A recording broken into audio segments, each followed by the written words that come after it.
اعوذ باللہ من الشیطان الرجیم بسم اللہ الرحمن الرحیم وبہ نستعین وهو خیر المعین وصلی اللہ علی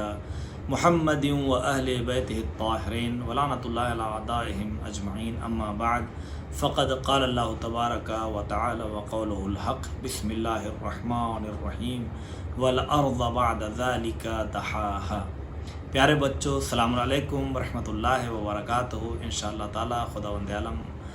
آپ لوگوں کو آج کا دن مبارک قرار دے اور انشاءاللہ بخیر و عافیت ہوں گے۔ خدا ہمیشہ صحت و سلامتی کے ساتھ آپ تمام بچوں کو محفوظ رکھے۔ جو ایک مناسبت 25 ذی القعدہ کی ہے جسے روز دہو الارض کہتے ہیں، جس میں ایک خوشی کا دن منایا جاتا ہے۔ کیوں؟ اس لیے کہ 25 ذی القعدہ کی جو تاریخ ہے اسے کہا جاتا ہے دہو الارض کی تاریخ ہے۔ یعنی کیا؟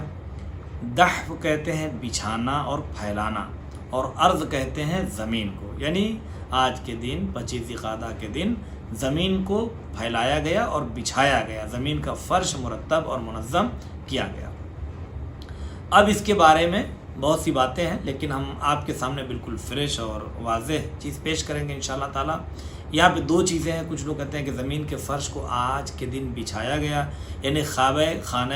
کعبہ سے اور اللہ کے گھر سے بیت اللہ سے زمین بننا شروع ہوئی اور اس طرح سے پوری زمین پوری دنیا میں پھیل گئی۔ لیکن کچھ ہمارے مفسرین کا کہنا یہ ہے کہ ایسا نہیں ہے کہ زمین آج کے دن بنی ہے، بلکہ زمین بنی ہوئی تھی اور اللہ نے اسے پانی کے اندر رکھا ہوا تھا۔ یعنی پوری زمین پر صرف پانی ہی پانی تھا اور پوری زمین جو ہے وہ ڈوبی ہوئی تھی پانی کے اندر۔ اور 25 ذی القعدہ کو پہلی مرتبہ زمین کی سطح پانی سے باہر آئی ہے، یعنی پانی ہٹا ہے اور زمین کی سطح اوپر آئی ہے، زمین نظر آئی ہے۔ تو سب سے پہلے جو زمین نظر آئی، جو زمین کی سطح نظر آئی، وہ زمین وہ جگہ نظر آئی جو جسے خانہ کعبہ کہا جاتا ہے، جہاں پر اللہ کا گھر ہے، جہاں پہ حاجی حج کرنے کے لیے جاتے ہیں، جہاں حاجی خانہ کعبہ کا طواف کرتے ہیں، مکہ کی زمین۔ تو وہاں کی زمین پہلے نظر آئی اور پھر آہستہ آہستہ زمین سے پانی ہٹا اور سوائے سمندروں اور کچھ دریاؤں کے اور باقی زمین کا حصہ صاف ستھرا پانی سے باہر آ گیا اور اوپر آ گیا۔ اسی لیے چونکہ ایک بہت ہی اہم چیز ہے یہ، اور زمین ایسی چیز تھی کہ جس کے اوپر اللہ کو انسانوں کو بسانا تھا، خداوند عالم کو، لہٰذا اس زمین کی بڑی ہی اہمیت ہے۔ احادیث میں بھی ہے، روایات میں بھی ہے، قرآن کریم میں بھی ہے، اور دنیا بھی دیکھ رہی ہے۔ یعنی یہ ایسی چیز نہیں کہ جس کی اہمیت کو مثلا بیان کیا جائے کہ زمین کی کیا اہمیت ہے۔ اور آج کے دن جو دہو الارض کا دن ہے، اس میں خداوند عالم کی عبادت کا دن ہوتا ہے۔ یہ اس میں نماز پڑھی جاتی ہے، غسل کیا جاتا ہے، روزہ رکھا جاتا ہے، جس کے بہت زیادہ ثواب اور فائدے آپ لوگوں نے اس کے پڑھے ہوں گے اور سنے ہوں گے انشاءاللہ تعالی۔ جب بھی یہ دن آتا ہے اس دن آپ لوگ الرٹ رہیے گا ان سارے کاموں کے لیے۔ میں صرف ذرا سا اس کی مناسبت سے کچھ چیزیں آپ کے سامنے لے کر آیا ہوں کہ زمین جو ہے وہ کس طرح سے خداوند عالم نے اس زمین کو خلق کیا ہے، اس زمین کی اہمیت کیا ہے، اس زمین کے بارے میں کیا کہا گیا ہے قرآن کریم میں، اور زمین کی برکتیں کیا ہیں۔ مختصر طور پر کچھ اپنے ان اسٹوڈنٹس کے لحاظ سے، اپنے بچوں کے اعتبار سے کچھ چیزیں میں بیان کروں گا۔ اب دیکھیں، جب زمین اللہ نے خلق کیا تو زمین نہ جانے کتنے اربوں سال سے یہ زمین موجود ہے، اور اس کے بارے میں طرح طرح کے نظریات اور تھیوریز اور باتیں لوگوں نے بیان کی ہیں۔ کوئی کہتا تھا پہلے کہ زمین کیا ہے، مثلا زمین رکی ہوئی ہے، کسی نے بعد میں آ کر کہا کہ زمین مثلا کیا ہے، حرکت کر رہی ہے اور زمین بھی گھوم رہی ہے۔ تو آئے دیکھتے ہیں کہ قرآن کریم میں زمین کے بارے میں کیا نظریہ ہے۔ یعنی وہ زمین جس کا فرش بچھایا گیا، وہ زمین کہ جسے پانی سے باہر نکالا گیا اور اس کے اوپر زندگی اس کے اندر رکھنی تھی، خداوند عالم کو حیات اس کے اندر رکھنی تھی کہ دانہ اگر اس میں پڑے تو وہ درخت بن جائے، اس میں سے پھل نکلیں، پھول نکلیں، خوشبو پیدا ہو، اور اسی زمین ہی سے انسان کی ضروریات زندگی مثلا پوری ہو، جانوروں کے لیے بھی یہیں سے غذا ملے، انسانوں کو یہیں سے غذا ملے، اور اسی طریقے سے جو درخت ہیں ان کو بھی غذا یہیں سے ملے۔ تو خداوند عالم نے اس زمین کو جب خلق کیا، مرحلہ مرحلہ لاکھوں سال، کروڑوں سال اور اربوں سال تک یہ زمین کئی مرحلے طے کرتی رہی، تاکہ یہ ساری خصوصیات اس زمین کے اندر پیدا ہو جائے تب پھر اس پہ حضرت انسان تشریف لے آئیں، جناب آدم علیہ السلام اس زمین پر تب تشریف لائیں کہ جب یہ زمین ہری بھری اور درخت اس کے اوپر اگ جائیں۔ تو زمین کے بارے میں جو میں نے کہا کہ کچھ لوگ کہتے ہیں زمین رکی ہوئی ہے، کچھ لوگ کہتے ہیں زمین چل رہی ہے، زمین حرکت میں ہے۔ اس کے بارے میں آج کی جو سائنس ہے اس کا نظریہ یہی ہے کہ زمین حرکت کر رہی ہے، رکی ہوئی نہیں ہے۔ اگر ہم قرآن کریم میں دیکھتے ہیں تو ہم کو پتہ چلتا ہے کہ یہ بات اسلام نے پہلے ہی اپنے چھپے لفظوں میں بیان کر دیا ہے۔ سمجھنے کی ضرورت ہے صرف قرآن کریم میں کہ قرآن کریم نے کہا الم نجعل الارض مہادا، کہ کیا ہم نے زمین کو جھولا قرار نہیں دیا ہے؟ تو کیا ہم نے زمین کو جھولا قرار نہیں دیا ہے؟ تو قرآن نے زمین کو گہوارہ بتایا، جھولا بتایا۔ تو بچوں آپ لوگ بھی جاتے ہوں گے پارک میں، جھولتے ہوں گے۔ جو جھولا ہمیشہ رکا رہتا ہے، یا جھولا اسے کہتے ہیں جس کی صفت یہ ہو کہ وہ جھول سکتا ہو، وہ ہلتا ہو، تو جھولا اسی کو کہیں گے جو ہلنے والا ہو، جو جھولنے والا ہو، جس پر جھولا جا سکے۔ تو اللہ کہہ رہا ہے کہ ہم نے اس زمین کو تمہارے لیے مہد قرار دیا ہے، یعنی جھولے کی طرح سے قرار دیا ہے۔ تو زمین جھولا وہ ہوتا ہے جو حرکت میں ہوتا ہے، لہذا زمین کی حرکت کا اشارہ اس لفظ گہوارہ سے بھی خدا نے بیان کر دیا ہے۔ ایک جگہ پہ خدا نے کہا کہ ہم نے زمین کو تمہارے لیے سواری کی طرح سے قرار دیا ہے۔ تو کئی مناسبتیں ہیں یہاں پر۔ ایک تو یہ کہ اس کے اوپر انسان اپنا سفر اسی پہ رہتا ہے، سفر طے کرتا ہے، لیکن سواری قرار دیا ہے۔ جب لفظ سواری کا نام رکھا تو سواری جو ٹھہری رہے اس کو سواری کہتے ہیں، یا جو چلتی ہے اس کو سواری کہتے ہیں۔ تو جو چیز چلتی ہے، جو چیز حالت حرکت میں ہوتی ہے اسے سواری کہتے ہیں۔ اسی طرح سے پہاڑوں کے بارے میں اللہ نے کہا کہ تم یہ سمجھتے ہو کہ یہ پہاڑ جو ہیں وہ رکے ہوئے ہیں، تو بچوں یہ پہاڑ رکے ہوئے نہیں ہیں، بلکہ اللہ کہہ رہا ہے کہ یہ پہاڑ اگر تم غور کرو گے تو یہ پہاڑ بادلوں کی طرح سے مرت سحاب، یہ بادلوں کی طرح سے اڑ رہے ہیں، بڑی تیزی سے یہ دوڑ رہے ہیں اور بھاگ رہے ہیں۔ تو یہ کیسے چل رہے ہیں پہاڑ؟ تو ایسے نہیں، پہاڑ ہم تو دیکھ رہے ہیں، کوئی پہاڑ نہیں چل رہا ہے۔ جس طرح سے ہم ٹرین کے اندر ہوتے ہیں یا پلین کے اندر ہوتے ہیں تو پلین اڑتا جاتا ہے، تو ہر چیز اس کی اڑ رہی ہے، بھاگ رہی بہت تیزی، لیکن جب آپ پلین کے اندر ہیں تو اب آپ کو نہیں پتہ چلے گا کہ پلین کی سیٹ بھاگ رہی ہے یا پلین کے اندر جو کچھ موجود ہے وہ سب بھاگے جا رہے ہیں، ایسا سب رکے ہوئے لگیں۔ کیوں؟ چونکہ آپ اس کے اندر ہیں، اس فضا کے اندر ہیں۔ اسی طرح سے چونکہ ہم اس زمین کے خود اوپر ہیں، لہٰذا ہمیں پتہ نہیں چلا کہ زمین کتنی تیز سے گھوم رہی ہے، چکر لگا رہی ہے۔ تو جب زمین چکر لگا رہی ہے تو اس کے اوپر جو پہاڑ ہیں اتنے بڑے بڑے اور اتنی اونچی اونچی چٹانیں، وہ بھی کیا ہے؟ گھوم رہی ہوں گی۔ اسی کو قرآن نے کہا کہ جو پہاڑ کو تم سمجھ رہے ہو کہ رکا ہوا ہے، یہ جامد نہیں ہے، بلکہ یہ مرت سحاب، یہ سحاب کی طرح سے ہے اور بادلوں کی طرح سے یہ اڑ رہے ہیں، بالکل چل رہے ہیں۔ اسی طرح سے بہت سی باتیں ہیں، لیکن میں اب یہاں پر یہ بیان کروں گا کہ کچھ ایسی زمینیں ہیں، چونکہ بات زمین کی ہے تو اسی پر انشاءاللہ تعالیٰ گفتگو تمام کر دیا جائے گا۔ کچھ ایسی زمینیں ہیں، دنیا میں بہت سی زمینیں، یہاں کی زمین، وہاں کی زمین، آپ لوگ بھی سنتے رہتے ہیں کہیں کی زمین اچھی ہے، کہیں کی زمین کیا خراب ہے، کہتے ہیں کہیں کی مٹی اچھی ہے، کہیں کی مٹی خراب ہے۔ تو اسی طرح سے کچھ ایسی زمینیں ہیں کہ جسے خداوند عالم نے سلیکٹ کر لیا ہے، جسے اللہ نے منتخب کر لیا ہے، جسے اللہ نے چن لیا ہے۔ وہ کون سی زمینیں ہیں؟ اس کے لیے امام جعفر صادق علیہ السلام ارشاد فرماتے ہیں کہ ان اللہ اختار من بقاع الارض ستتن، اللہ نے زمینوں میں سے 6 زمینوں کو سلیکٹ کیا ہے، چن لیا ہے، اسے منتخب کیا ہے۔ پہلی زمین کیا ہے؟ بیت الحرام، یعنی خانہ کعبہ والی زمین کو اللہ نے چن لیا ہے۔ اس کے بعد والحرم، اور پھر خانہ کعبہ کے ارد گرد کا کچھ حصہ جسے حرم کا حصہ کہا جاتا ہے، اسے اللہ نے منتخب کیا ہے، یعنی وہ سب اللہ کی نظر میں بابرکت زمینیں ہیں۔ وہ مقابر الانبیاء، اور انبیاء علیہ السلام کی جو قبریں ہیں، جن زمینوں میں انبیاء علیہ السلام دفن ہیں، ان زمینوں کو بھی خداوند عالم نے سلیکٹ کیا اور چن لیا ہے۔ اسی طرح سے وہ مقابر الاوصیاء، اسی طرح سے انبیاء کے جو جانشین رہے ہیں،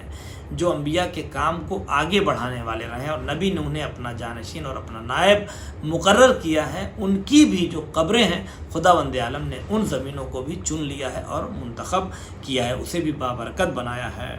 وہ مقاتل الشہداء، اور جو شہیدوں کی قتل گاہیں ہیں، جہاں پر شہداء کو قتل کیا گیا ہے اس زمین کو بھی خداوند عالم نے چن لیا ہے۔ تو جس طرح سے کعبہ محترم، اسی طرح سے حرم کی زمین محترم، جیسے حرم کی زمین محترم، اس طرح انبیاء کے مزارات کی زمین، ان کی قبروں کی زمین محترم، اور جس طرح سے انبیاء کی قبر والی زمین محترم ہے، اسی طرح سے شہیدوں کی وہ زمین جہاں پہ انہیں شہید کیا گیا ہے اور جہاں پہ وہ دفن ہے، وہ زمین بھی اللہ کی نظر میں منتخب ہے اور بہترین زمینوں میں سے ہے، بابرکت زمینوں میں سے ہے۔ اور اس کے بعد جو چھٹی چیز فرمائی گئی ہے، امام نے فرمایا ہے کہ والمساجد التی یذکر فیہا اسم اللہ، اور وہ مسجد والی زمین کہ جس میں اللہ کا ذکر کیا جاتا ہے۔ تو مسجد کی بھی جو زمینیں ہیں وہ بھی خداوند عالم کی چنی ہوئی زمین ہے، اللہ نے اسے سلیکٹ کیا ہے، اسے الگ کیٹیگری میں رکھا ہے اور الگ طریقے سے اس میں خیر و برکت خداوند عالم نے اپنی رکھ دیا ہے اس کے اندر، اور جو بھی ان زمینوں پر آتا ہے اسے اس کی خیر و برکت نصیب ہوتی ہے۔ اسی طرح سے اب جب زمین کی بات چل رہی ہے تو ہم لوگ بھی زمین پر چلتے ہیں۔ زمین کس لیے اللہ نے بنائی ہے کہ اس پہ چلا جائے، اس پہ انسان گھومے چلے ٹہلے، اسی پہ انسان اپنی پوری زندگی صرف کر دیتا ہے۔ لیکن زمین پر کچھ لوگ جو چلتے ہیں وہ بڑا اکڑ کے چلتے ہیں، جیسے لگتا ہے کہ ان سے بڑا دنیا میں کوئی نہیں ہے، ٹھک ٹھک ٹھک ٹھک کرتے ہوئے بالکل چلتے ہیں، بوٹ مارتے ہوئے چلتے ہیں، کچھ لوگ پیر مارتے ہوئے چلتے ہیں، کچھ لوگ سینہ تان کے زمین پر چلتے ہیں، کچھ لوگ اپنے بازوؤں کی طاقت دکھاتے ہوئے زمین پر چلتے ہیں۔ تو قرآن نے منع کیا ہے کہ زمین پر اکڑ کر نہ چلو، زمین پہ اکڑ کر نہ چلیں۔ اور ایک حدیث میں آیا ہے کہ زمین پر چلیں تو ایک طرف سے چلیں، مثلا ایک راستہ ہے تو ایک سائڈ سے چلیں، نہیں بیچ راستے میں سے یا کہیں سے بھی بھاگے چلے جا رہے ہیں، ایک طرف سے چلیں، ادب اور تہذیب کے ساتھ چلیں۔ چلنے میں آپ کے کیا ہے، میانہ روی ہو، عدالت ہو، یعنی نہ بہت تیز سے دوڑ کے بھاگیں، نہ بالکل سست رفتاری کے ساتھ چلیں، نہ جو ہے یعنی ایک ایسا چلیں کہ چلنے کا جو آپ کا انداز ہے وہ ایک پیارا انداز اور اچھا انداز ہو۔ اسی طرح سے کہا گیا کہ جو زمین پر اکڑ کے چلتا ہے، جو زمین پر غرور کے ساتھ چلتا ہے، جو زمین پر گھمنڈ اور تکبر کے ساتھ چلتا ہے، جیسے پہلے زمانے میں بہت سے بادشاہ وغیرہ جو رہتے تھے وہ اپنا ایک لمبا لباس، ایک ردا ٹائپ کی ڈالے رہتے تھے، جو ان کا جو لباس تھا، جو کپڑا تھا، وہ زمین پر خط دیتا ہوا، زمین سے لگتا ہوا جاتا تھا، زمین پوچھتے ہوئے، زمین صاف کرتے ہوئے، اور یہ لوگ دھڑ دھڑ دھڑ دھڑ تڑ تڑ کرتے ہوئے اپنا پیر پٹکتے ہوئے زمین پر چلتے تھے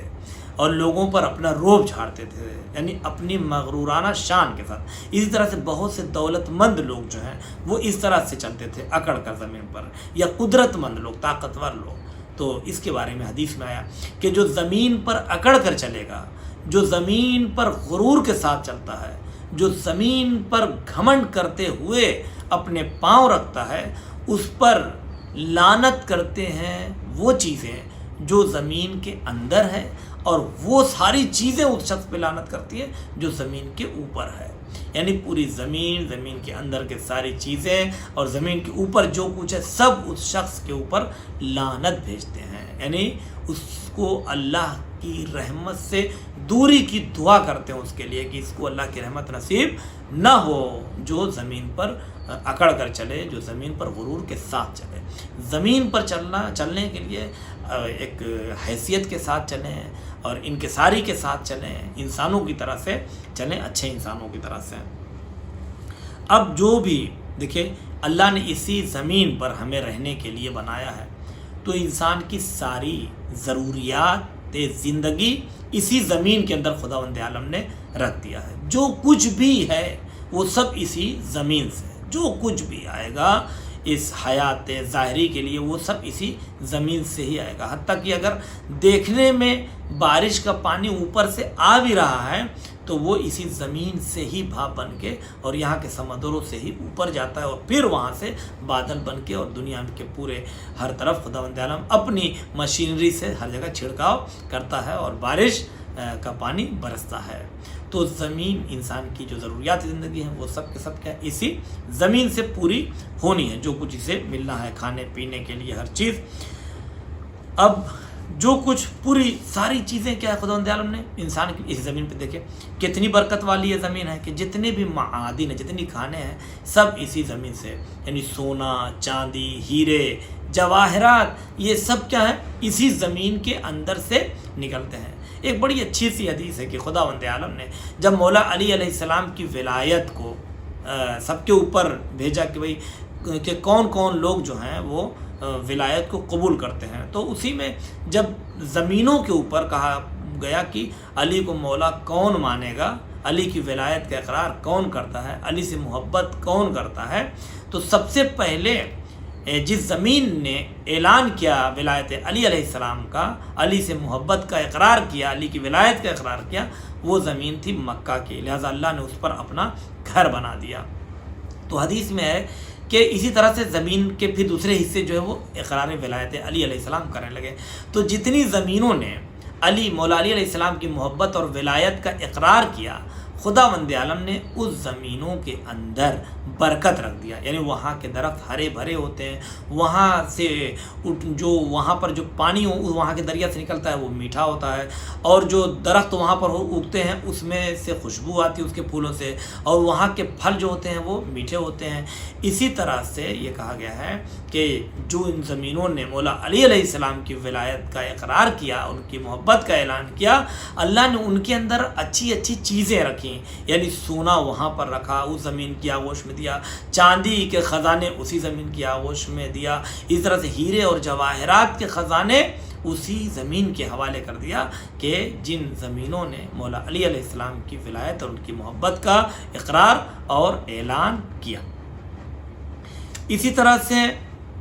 اور دیکھیں کتنے خزانے، اب یہ زمین کی اہمیت کو انسان مطلب کتنا بھی سوچے، اب آج کی پوری زندگی، یہ جو مشینری پوری زندگی ہے وہ سب ابھی آج کل پٹرول ہے، ڈیزل ہے، گیس ہیں، یہ ساری چیزیں کہاں سے نکل رہی ہیں؟ یہ سب اسی زمین کی دین ہے، اسی زمین پر دریا ہیں، اسی زمین پر سمندر ہے، اسی زمین پر درخت ہیں، اسی زمین پر حیوانات ہیں، اور اسی زمین پر یہ حضرت انسان ہے کہ اللہ نے زمین کو کتنا سجایا ہے، درختوں سے سجایا ہے۔ جیسے آپ ایک پینٹنگ بناتے ہیں، ایک آرٹ بناتے ہیں، اور آپ کو کچھ وہاں پہ بنانا ہوتا ہے، کوئی سین آپ وہاں پہ کریٹ کرنا چاہتے ہیں تو کیسے کرتے ہیں نا؟ کہیں پر ایک درخت بناتے ہیں، اچھے وہاں پر پھول دکھاتے ہیں، کچھ خوبصورت سے پرندے اور جانور دکھلاتے ہیں، پھر وہاں پر مثلاً ایک دریا